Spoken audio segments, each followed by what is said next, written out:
Most people completely misunderstand what it actually takes to register a company in India. And that misunderstanding is exactly where delays, rejected applications, and unexpected complications begin. Because on the surface, it looks simple. You hear things like, just register an LLC online in India, or, it takes only a few days. But the reality is very different. If you're planning to register an LLC in India, there's something extremely important you need to know first. India does not technically use the term LLC in its legal system. And this one detail changes everything. Let's start with a story. Michael is a US-based entrepreneur. He runs a small digital services business and wants to expand into India because of its massive market, lower operational costs, and growing tech ecosystem. He hears that India is a great place to set up a company. Fast growth, huge talent pool, global access. So he decides to register what he calls an LLC in India. Simple, right? That's what he thought too. But within days, Michael realizes something unexpected. He is not just filling out forms. He is entering a structured legal system with specific company types, strict compliance rules, and multiple government approvals. And this is where things get interesting. Because what Michael calls an LLC is actually a private limited company in India. And understanding this is the first real step. Now, imagine Sarah. She wants to start a consulting business targeting both Indian and international clients. She assumes she can just register online and start operating immediately. But what happens next changes everything.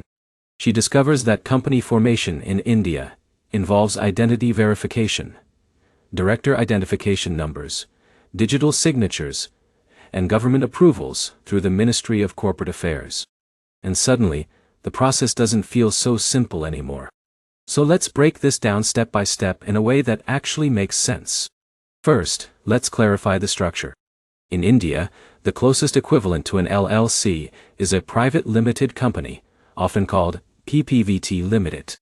This structure provides limited liability protection, separate legal identity, and the ability to scale operations. Now here's where most people make their first mistake. They jump straight into registration without understanding structure, compliance, and ownership rules. But here's the truth. If you don't understand the structure, everything else becomes confusing later. So let's go back to Michael. He assumed he could register instantly. But instead, he learns that India requires a formal incorporation process through the Ministry of Corporate Affairs, also known as MICA.I. And this process includes multiple steps that must be completed in sequence. Now let's slow it down and walk through it properly. The first step is obtaining digital signature certificates, or DSCs. This is required for all directors of the company. Think of it like a secure digital identity used for signing documents online. David, another entrepreneur, skipped this step initially because he didn't understand its importance. And what happens next changes everything. His application couldn't move forward. Because without digital signatures, nothing in the system is valid. So the first insight is simple. Before anything else, you must get DSCs for all proposed directors. Now the next step is something called a Director Identification Number, or DIN. This is a unique number, assigned to each company director. Emily applied for her company without fully understanding this requirement. And she faced delays because her director details were incomplete. And this is where things can go wrong quickly. Because India's system is highly structured. Every individual involved in the company must be properly identified and verified. Now, once DSC and DIN are in place, you move to the next stage. Company name approval. And this is where creativity meets regulation. You can't just pick any name you like. The name must be unique and approved by the government. Zara tried 3 names she really liked. All rejected.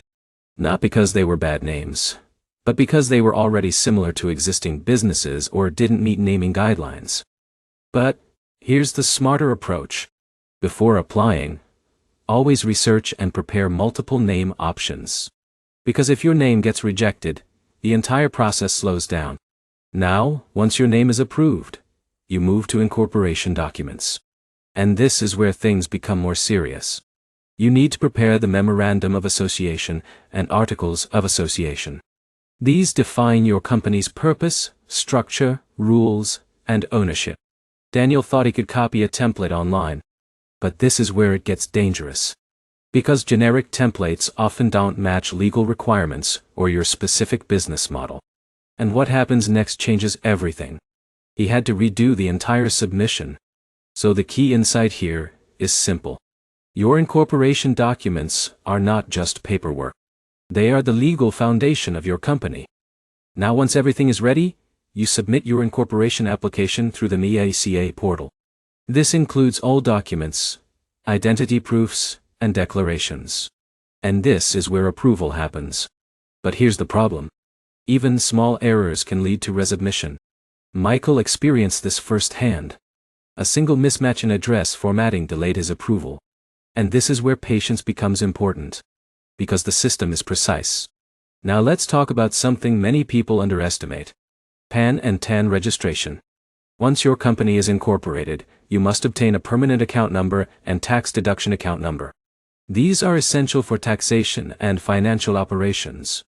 Zara thought she could start working immediately after incorporation, but she couldn't issue invoices properly without these registrations. And what happens next changes everything. Her first client payment got delayed. So the insight is clear. Company registration is only the beginning. Now let's move to banking. Opening a corporate bank account in India is a critical step. Without it, your business cannot operate effectively. Banks require incorporation documents, identity verification, and compliance proofs. David faced delays here because his documentation was incomplete. And without a bank account, operations stalled. But here's the smarter approach. Prepare all documents in advance and choose a bank familiar with startup accounts. Now let's talk about something important.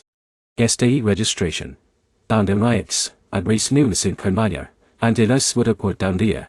If your business crosses certain revenue thresholds or engages in interstate trade, you must register for goods and services tax. Emily didn't realize this early. And what happens next changes everything. She faced compliance issues later. So the key takeaway is simple. Understand tax obligations early, not after you start operating. Now let's step back. If you followed everything so far, you might notice something important. Registering a company in India is not about speed. It's about sequence, accuracy, and compliance. Every step builds on the previous one. But here's the empowering part. Once you understand the system, it becomes predictable. You're no longer guessing. You're executing a structured process. Let's walk through it clearly. You start by defining your business structure. You obtain digital signatures for directors. You apply for director identification numbers. You choose and reserve your company name. You prepare your incorporation documents. You submit your application to me.t. You obtain PAN and TAN. You open a corporate bank account. You register for GST, if required. And you maintain ongoing compliance. Simple. When you understand it. But here's one more thing most people don't think about. Compliance doesn't end after registration. India requires ongoing filings, tax submissions, and annual returns. Daniel ignored this. He thought incorporation was the finish line. But later, he faced penalties for missed filings. And this is where many businesses struggle. Because starting is easy. Staying compliant is the real challenge. Now let's return to Michael. After going through the process, he finally got his company approved. It took longer than expected. But he understood the system now. Zara learned to prepare better. David avoided future mistakes. And Emily built a structured business foundation. And all of them realized something important. This is not about shortcuts. It's about understanding the process deeply. So if you're thinking about registering an LLC in India, here's the most important takeaway. Slow down at the beginning. Understand each step. Because every detail matters. And when done correctly, India offers massive opportunities. A huge market. A strong digital economy. And access to one of the fastest growing business environments in the world. But when done carelessly, that's when problems begin. Now you know what most people don't. You understand the structure, the process, and the real expectations behind company registration in India. And that puts you ahead of most beginners entering this space. If you found this guide helpful, and want more videos that break down complex global business setups like this, make sure to subscribe to the channel. Because the more you understand these systems, the more confidently you can build across borders.